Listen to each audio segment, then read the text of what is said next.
Calories in, calories out.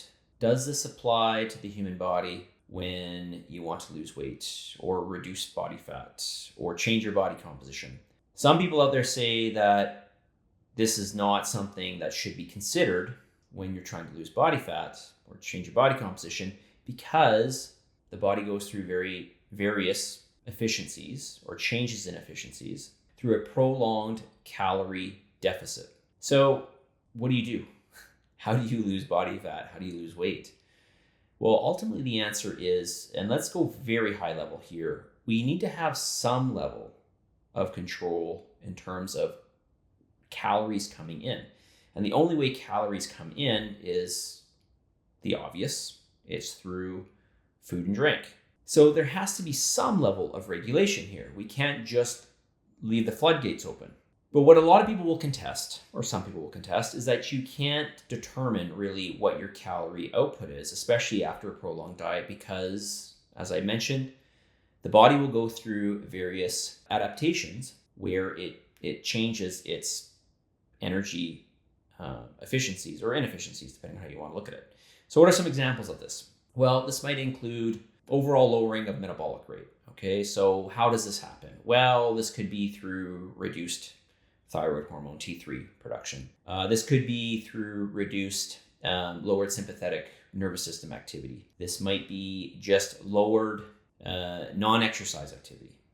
So when you go through a prolonged calorie deficit, especially if it's quite a high calorie deficit, then you'll just end up moving less. You're going to see changes in hunger hormones in both leptin and ghrelin. You're going to feel probably lethargy. You're going to have sleep disturbances. You're going to feel irritable. The list goes on and on and on. These are common things that take place that are going to affect your energy output as you go through the dieting process. But this doesn't mean that calories in, calories out doesn't work. In fact, it just means that the calories out are less. This is what's going to happen. And of course, there's the obvious one. You're losing mass as time is going on through the diet. And so this is in and of itself going to affect your the amount of calories that you're burning per day at rest. So what do you do?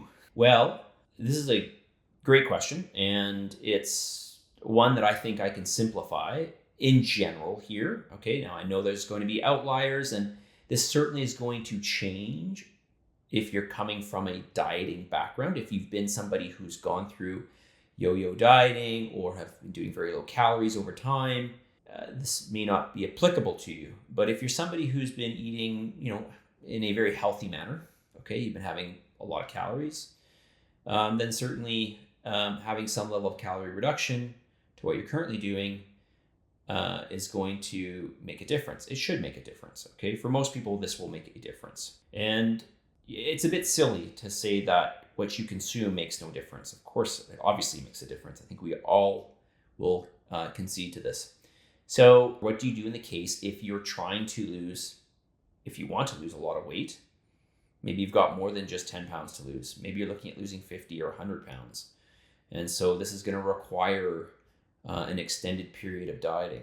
Well, ultimately what it boils down to, so long as you're consistent, consistency really matters, because this is what I see through all the years that I've been doing this. And as some of you probably know by now, my challenge, I've had over 1,000 people through my challenge, but I've worked with even more people just one-on-one in the last 22 years.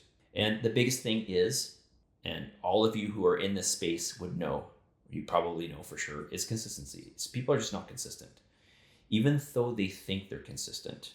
And so this is why it's so important for you to know exactly, or very close to at least, exactly what you're taking in, and then being consistent with that.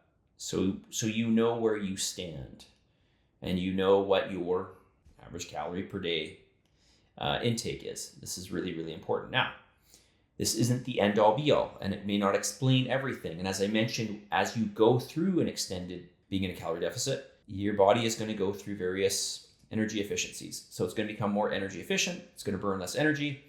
And so you may have to revisit the structure of your diet. But typically what I will say is, after you've been doing a calorie deficit consistently for, let's say, 10 to 12 weeks, that's a pretty long period, believe it or not.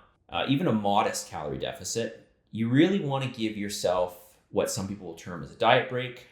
And this can come in the form of doing maintenance calories or maybe doing a slight surplus. And this will have positive benefits on you moving forward in your weight loss journey. So why?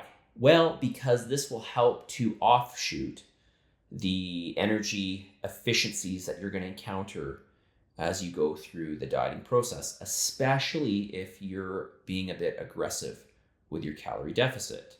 And what's aggressive? I would say anything beyond 15% of your maintenance is pretty aggressive.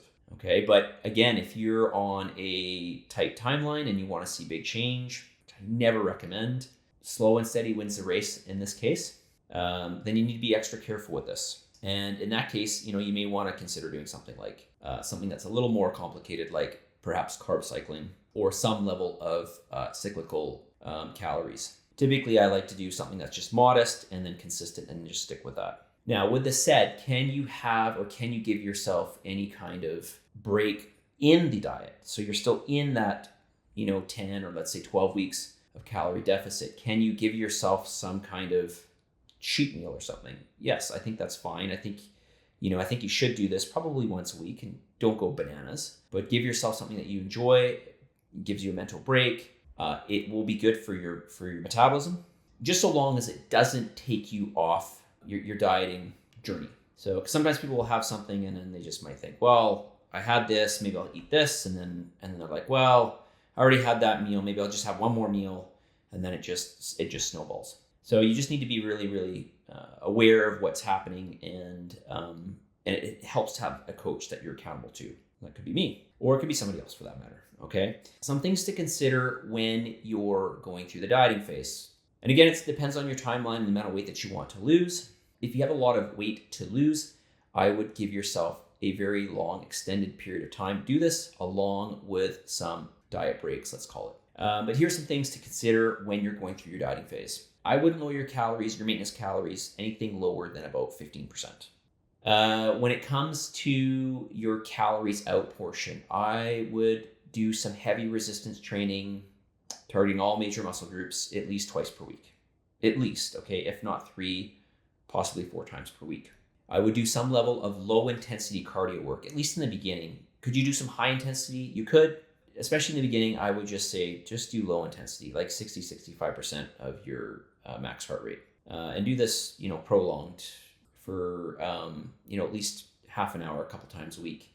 I would say at least 3 times per week. On top of this, I would follow a high protein diet. What's high protein? Somewhere at least around 25-30%.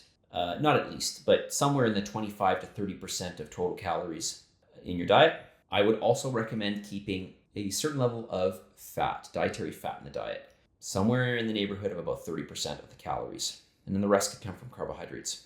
You do want to make sure that you eat enough, right? The more of a deficit that you create, the more aggressive that you are, the more the body's going to want to fight you. The more the body will become efficient with calorie output. So that just means you're going to burn less energy per day. That's what's going to happen if you do ultra low calories. And I'm not just talking low calories for a day or 5 days or a week. I'm talking about doing this for an extended period of time, months on end.